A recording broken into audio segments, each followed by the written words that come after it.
let's take a look at some conformers and isomers. If we look at this first pair of molecules here in letter A, we see that we have 4 carbon atoms connected in a straight chain here.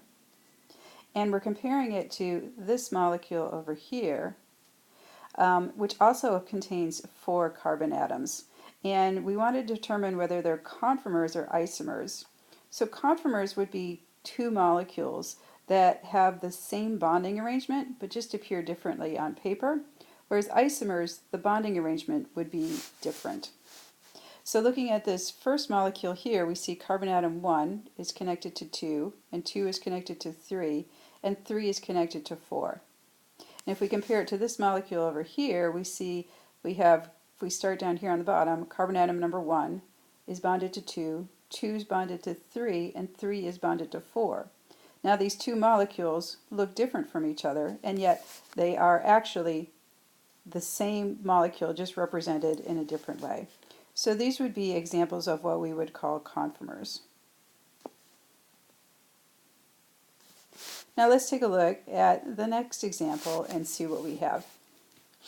Here we have, again, 4 carbon atoms, and if we look, we've got carbon atom 1, if we started here, carbon atom 1 bonded to 2, 2 is bonded to 3, and 3 is bonded to 4. So we have 4 carbon chain here. And if we compare it to this molecule over here, we've got carbon atom 1 bonded to 2, 2 is bonded to 3, 3 is bonded to 4, but then there's a 5th carbon atom here. So this is an entirely different compound where we've got 4 carbon atoms here, and we've got 5 carbon atoms here. These two would be examples that they're not conformers, they're not isomers either. They're just entirely different molecules from each other.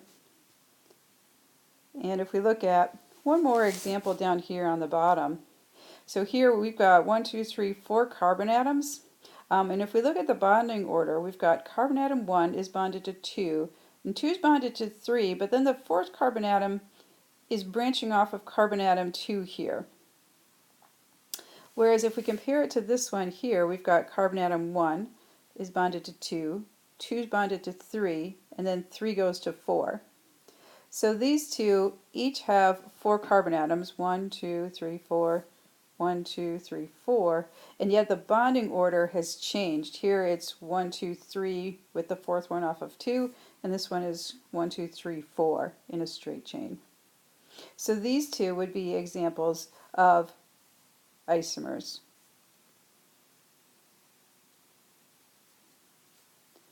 And in fact, if we look at comparing some of these to each other, this one here, 1, 2, 3, 4, this is actually a conformer of this one up here, 1, 2, 3, 4, and a conformer of this one, a conformer of this one.